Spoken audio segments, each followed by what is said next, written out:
Welcome to CarePod, a safe place to educate, inspire, and renew the caregiver. Listen in with our host, Dr. Kipley Bell, as she interviews different experts along the caregiving journey.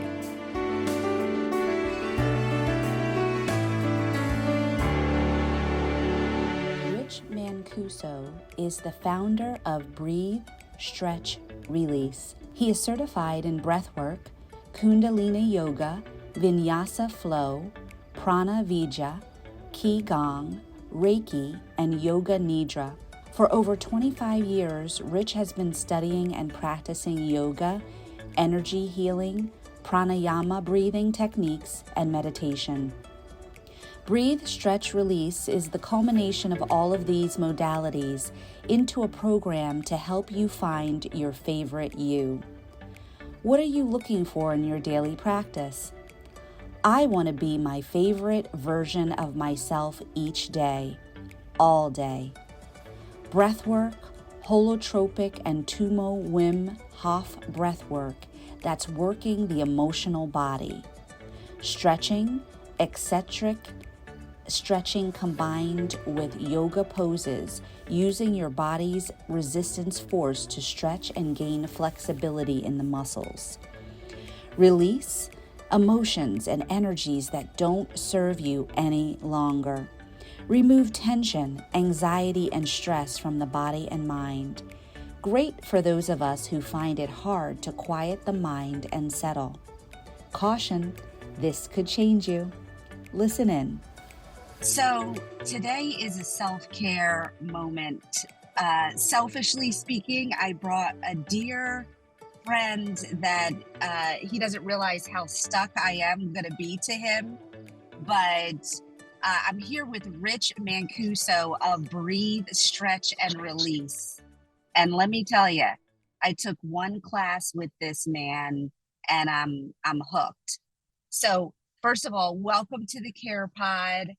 I want to hear all about we ask everybody why, how you got here, the whole thing. But I really want to understand the differences between these kind of mindfulness, yoga, breath work, to help us all understand the differences in the modalities in which we try to obtain self-care and stillness in our lives. So thank you for being here with me today. Well, thanks for having me, Kip. It's funny. Self-care is exactly the term that needs to be used and it's so damn hard for people. People will do, it's like you'll do anything for your kids, your family, yada, yada. When it comes to yourself, it's like, yeah, I'll just eat a donut. Yeah, I'll just sit on the couch and relax. It's just like, you just don't ever put yourself as a number one priority. And I guess I'm lucky in a way because I struggled early on in life. I had done all the things. I checked all the boxes. I went to college and, I had the girlfriend. I had basically all the things I needed to have, I had a good job. I was supposed to be happy, but I wasn't. And I remember like one day I was just like I was in downtown Manhattan and I was walking across back in the day, before 9/11, there used to be overpass across the West Side Highway. I remember walking across this overpass and everything kind of slowed down. And I was like, what? I was just like miserable. And I just was like sitting on the side and I was like, what am I doing? And then, I sought someone out and, I went to a lot of therapy for years, self-care, and I work out a lot. I would run, I would, play sports, do all those things. But at the end of the day, like years would pass by. And eventually it went into yoga, certainly pranayama work, breath work, all that stuff. Mindfulness, meditation for sure. Did Vipassana. I've tried pretty much, I don't want to say everything. I studied karate for a while. I tried a lot of things. And then, when the pandemic hit, I started doing more of this active breath work. In Kundalini, there's some active breath works as well. And I did, when I was studying Kundalini during my teacher training, and when I was teaching it, there's a Kriya called Sudarshan Chakra Kriya. And it's this crazy kind of breath where you you're doing alternate nostril breathing in a way. So you're inhaling on one side and then you're holding it and then you're pumping your stomach. But there's music going on. So Kundalini is kind of like, Kundalini is the energy yoga. So I love Kundalini yoga because it would change my frequency in my body. And I would be like, oh my God, I feel better, you know? And no matter how hard, you know, like I would always say, like when you work out really hard gym wise, and then you get out of the gym and you have that runner's high or that, you know, workout high, it's great, but it's fleeting. Meaning as soon as someone cuts me off, I'm flipping them the bird, I'm yelling at them, whatever, you know, like I get right back into my life. I can't, it doesn't protect me. It doesn't give me that barrier. But the Sudarshan Chakra Kriya, and I know this sounds excessive, but we would do it for an hour and a half to 2 hours, this one meditation.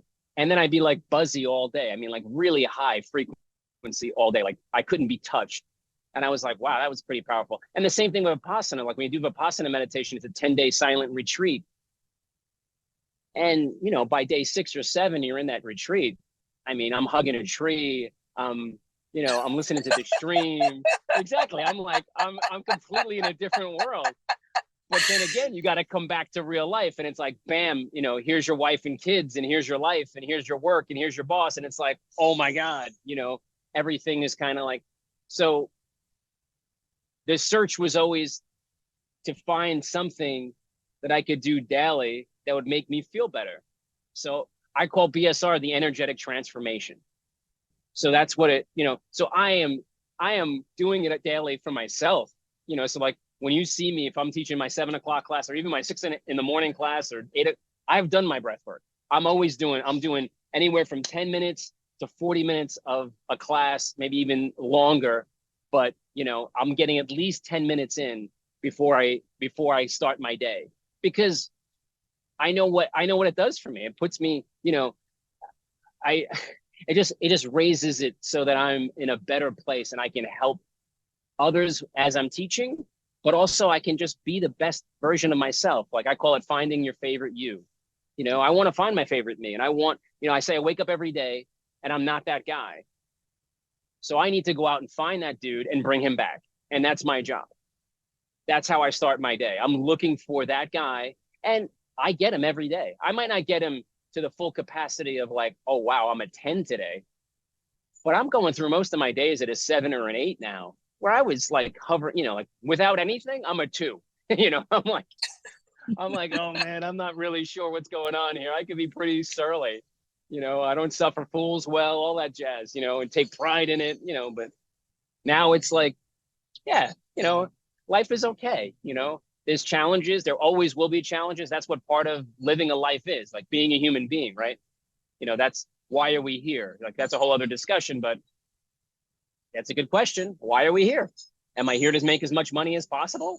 Am I here to have as much stuff as possible? You know, what am I here for? Am I here to date as many women as possible, as many men as possible? Like, what am I? Is it a hedonistic life? What is this about? Am I here to serve everyone? Like, what is life about? And, you know, so I've been ranting, so I don't, you know, I get excited. So you're really passionate. So just, you stirred up a lot of questions for me. I still, with the formal terminology, want to understand what would make someone, what's the differences? So like when I take a yoga class, I'm breathing it out, I'm stretching, the whole thing, loving life, getting still. Funny story, but I had signed up for this class years ago. Booty yoga. Okay. So, because I love Zumba. So I'm like, great, this is my speed. Well, missed that class and was so bummed because I actually had the time to do it and had actually showed up for myself, speaking of self-care. And the name of this class was called Surrender. Ooh, okay. So now I'm hooked on surrender.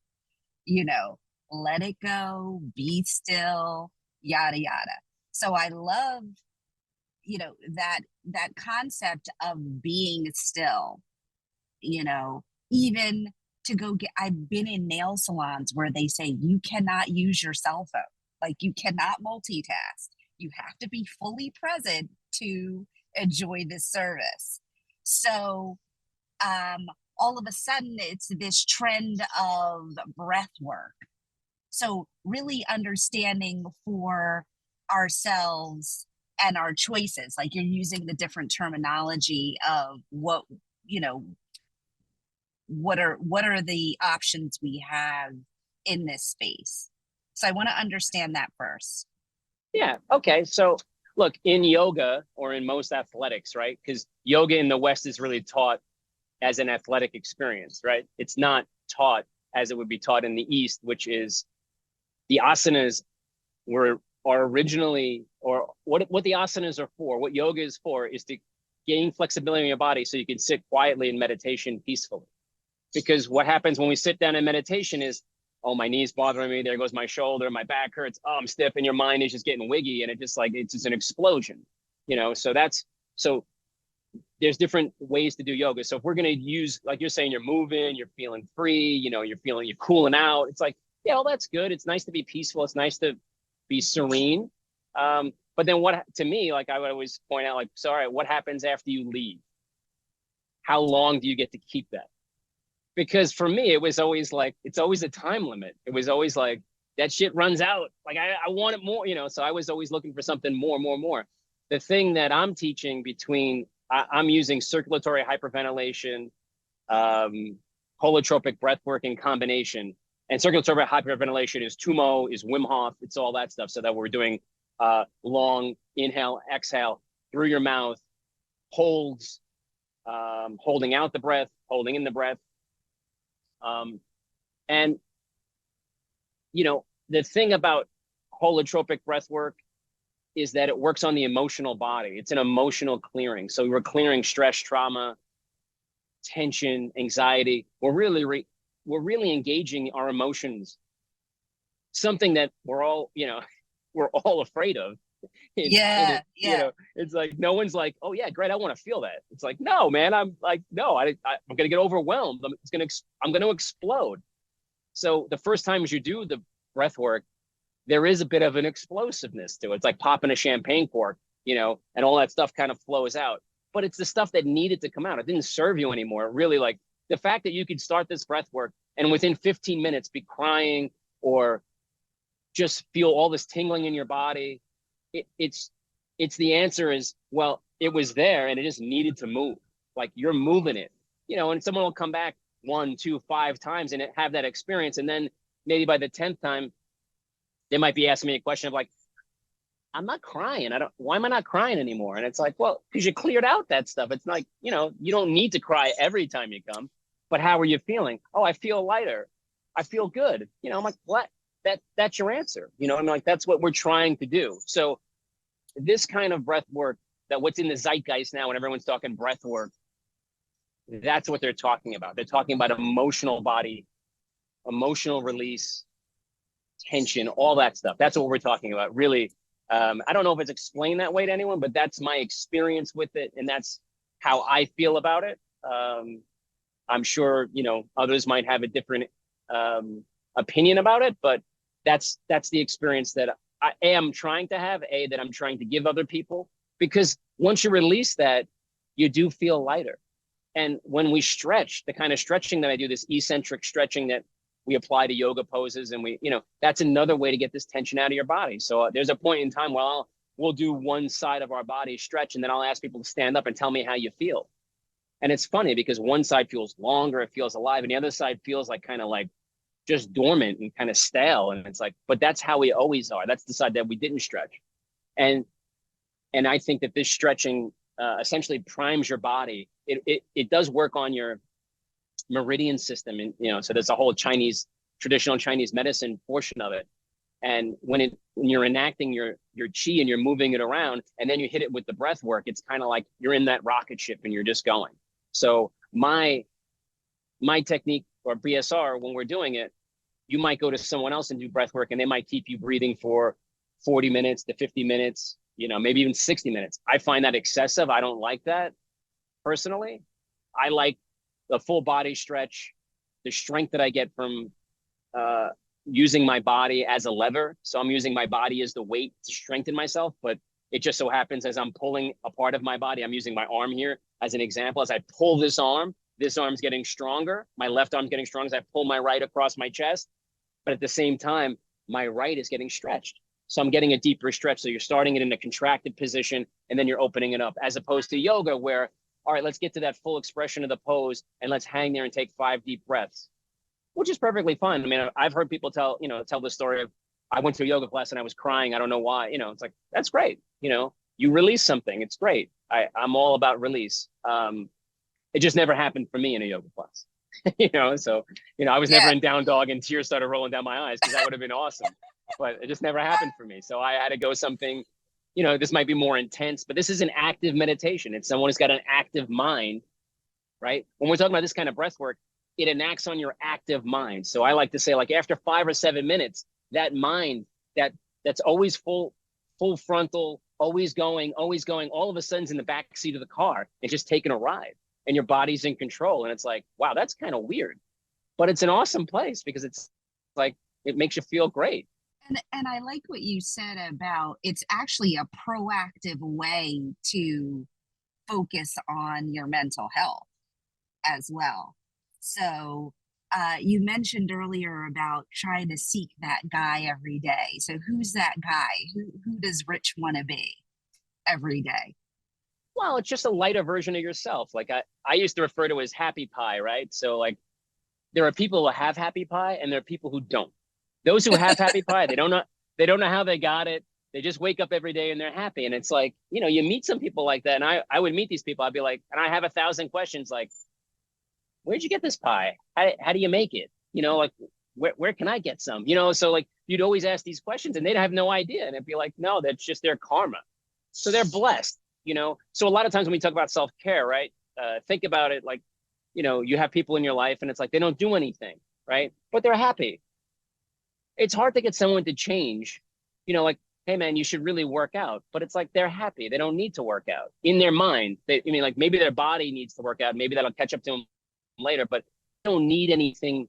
Like they're just general, like they wake up this way and it's like, they're pleasant to be with. Those are nice people to be around.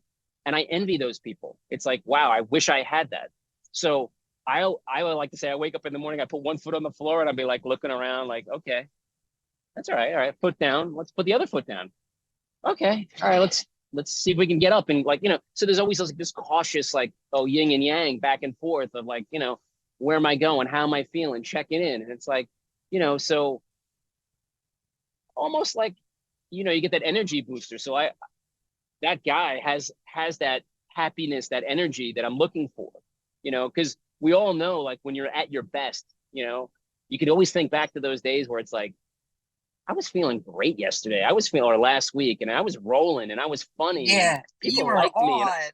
Yeah, exactly. You're on, exactly. And it's like, I was funny. I was just, but most of all, it's like, I liked myself. I liked being me. So now, like knowing that, I'm like, all right, where can I go find that guy? Where, that guy's out there.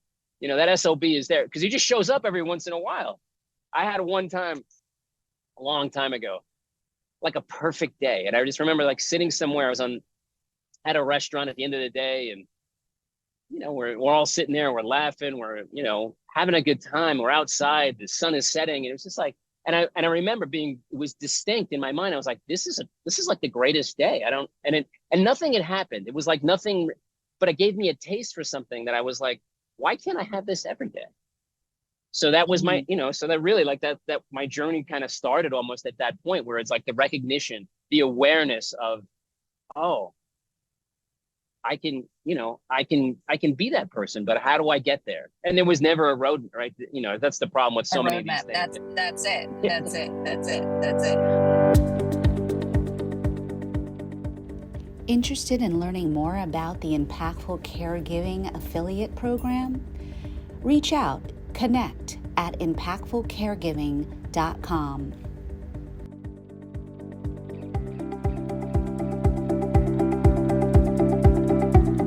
And there's times I think our strive to this happy journey is what's killing us too, instead of, just the balance. Like taking a class with you gave me balance in that moment. Like speaking of taking a yoga class, and then it leaves you in the context of caregiving an 87-year-old mother. When I took your class for our audience purposes, I was at my 95th-year-old her sister's house, So just going from 0 to 50 in 2 minutes in terms of the irritability, the pressure, the self-imposed pressure too. I've been thinking about that over the last few days. And I think a lot of my internal stress is self-imposed anxiety to make sure they're all good, right? But, we really do have to show up for ourselves and take a moment, because I say to patients all the time, if you're no good for yourself, you're no good for anyone else, so just taking my own advice there. Just the way it is. How do I do this breath work if I don't have the dedicated hour or so? If I'm at my desk, talk to the person that's at their desk. They're in an environment, clearly their nirvana is to have that dedicated still time. But how do you get yourself in the zone when you need to? Like, excuse my ignorance that yoga seems to be my frequent reference here, but I even have an app that had an option for face yoga. And I saw it one time and I'm like, but it was a lot of this, pull your, eyelid to the side and stretch the forehead, but I'm trying to understand, how do we just take it down, breathe, get into a centered space in a crunch? Because for the everyday caregiver, and really for most busy people, it's a thing, it's a necessary tip. Yeah, I mean, look, we're all busy, so that's not, it goes back to the idea of self-care. You got to make time, and you got to plan it. So I'm on the extreme, so I'll do stuff. I'll get up super, super early just to make sure I get stuff done. And that's, I know that might not be, everyone might be that might not work for some people, but you stay up a little later, you do it at night, you're always, and you're building up a bank. What I've noticed is, just like if you're going to the gym and you're trying to, if you're working on your push-ups, great example, right? Hey, let's do 100 push-ups a day. It's like 100 a day. That's crazy. Well, let's start with 10, and then we'll do 15. And then, maybe in January, we'll be near 55 or something like that. And then by next year at this time, we'll be at our 100 number. And it's but you still need time to do your 100 push-ups, right? So that's, so you have to dedicate time to do these things and the practice. So same thing with breath work. I can do 10 minutes or 15 minutes relatively quickly. I could put 2 songs on and just start doing it and bam, bam, bam. And know, I can look at, because I do this, right? I can look at any song, I could just look at times and I'll be like, okay, that song is good for this long. That song is good for this long. But when these match up, I can just breathe through those 2 songs. I'll put this other song on for integration and I'll be done. And it's it could be that quick, but you always have to make time. If you're looking to do this kind of breath work, if you're looking for just wait a minute, I'm a little bit out of control at my desk, then there's the box breathing, there's 4, 7, 8 breathing, there's the 1 minute breath, there's all this other breathing you can do, mindfulness breathing. It's wonderful. I was walking the dog earlier today and I decided I'm just going to breathe, hold, and release, right? So it's going to be I'm going to take a 7-second inhale, hold it for 7 seconds, and then I'm going to exhale for 7 seconds. And I'm just going to keep on doing that, and there's I think Integral is an Integral timer is an app, and I use that app and I have all these presets on there. And it was nice, it really put my energy in a different, just kind of cooled me out. So so if you're at your desk, there's different ways to do things, but I mean, it's just hey man, I want to go to the gym and I want to work out for 45 minutes. I don't have that time. So, all right. So drop on the floor, do 10 push-ups, do 10 burpees, do some squats, do some leg thrusts, blah, blah, blah. 5-10 minutes later, there's that idea, right? Times has those articles all the times about the 1 minute workout, the 3 minute workout, the 10 minute workout. And your body really, really responds well to that stuff. I don't know if our minds respond well because our minds have their own ideas about things, right? That's why we don't get up in the morning. That's why we don't do these things, because we have all of us have that saboteur inside of us who's in control.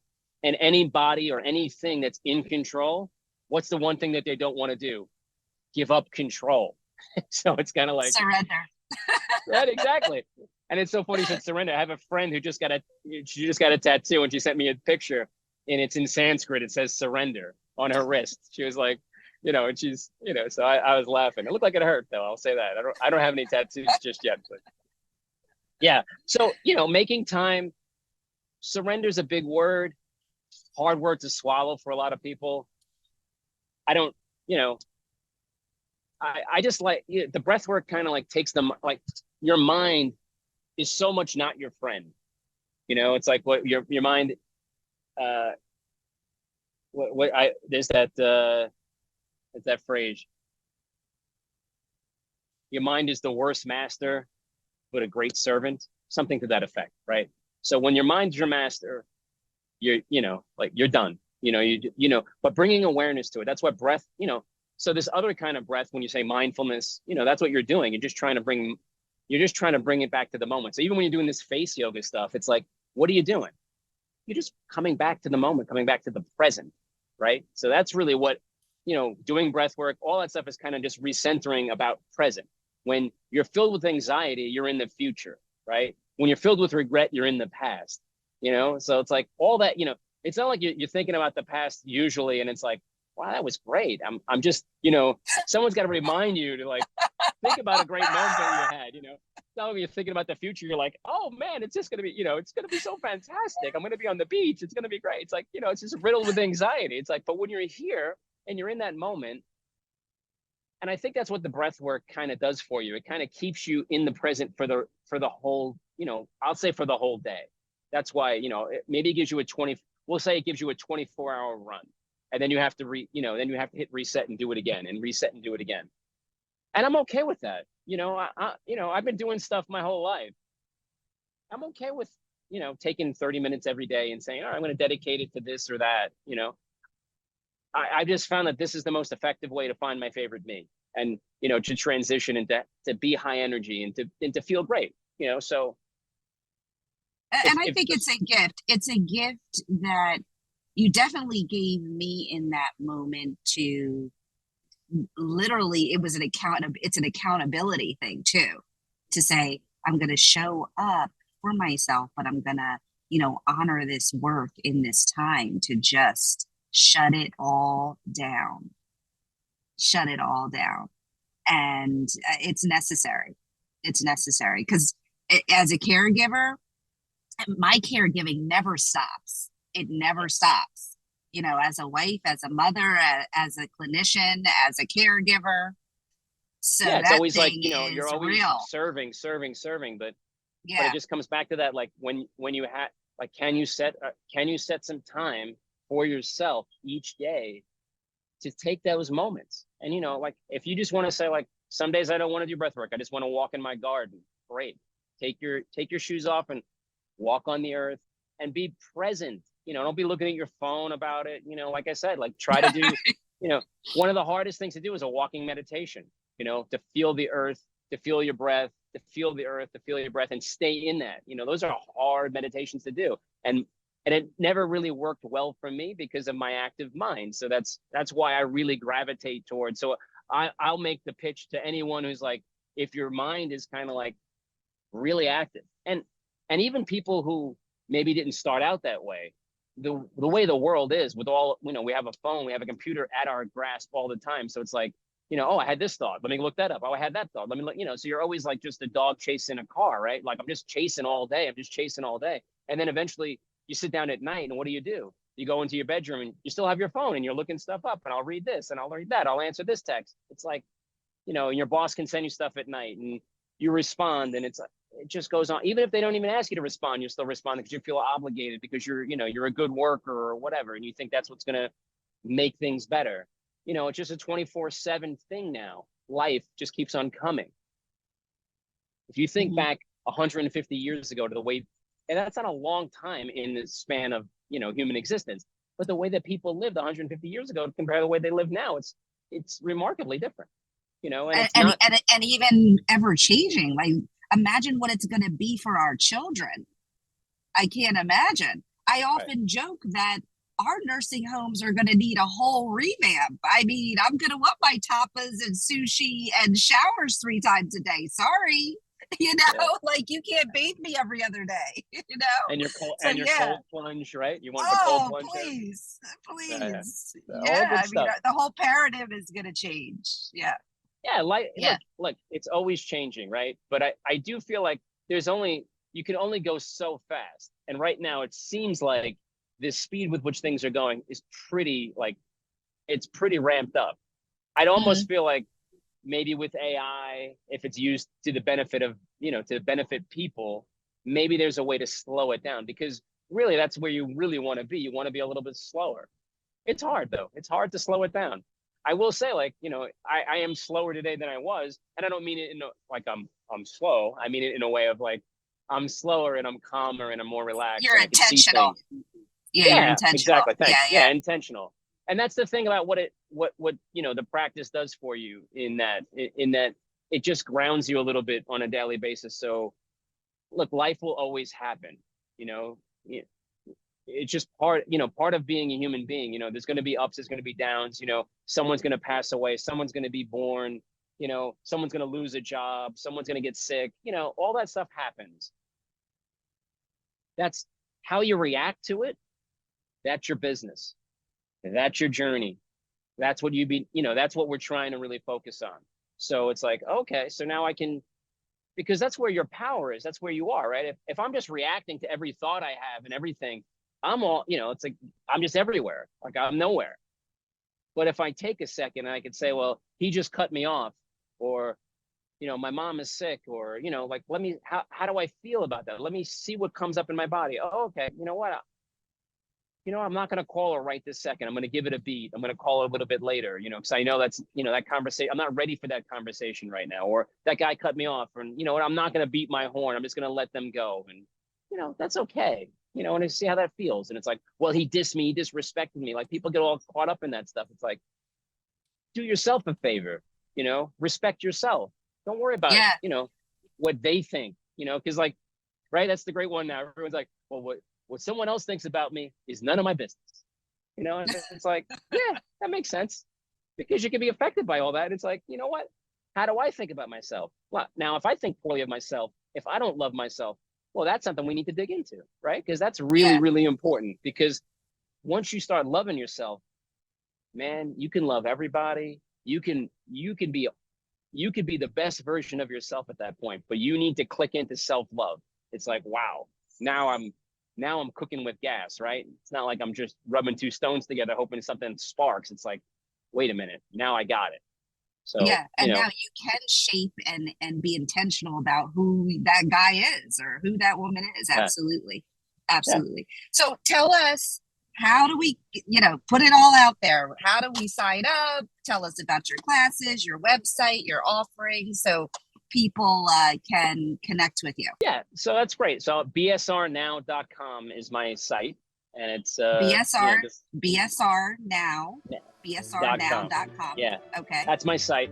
And you can sign up I do virtual classes 5 days a week, sometimes in the morning, sometimes at night, East Coast time, typically. I do workshops. I go to yoga studios. I'll go to Pilates studios. I'll go anywhere in the tri-state area, pretty much. I've driven to South Jersey. I've driven up into Westchester. I'll go pretty much anywhere.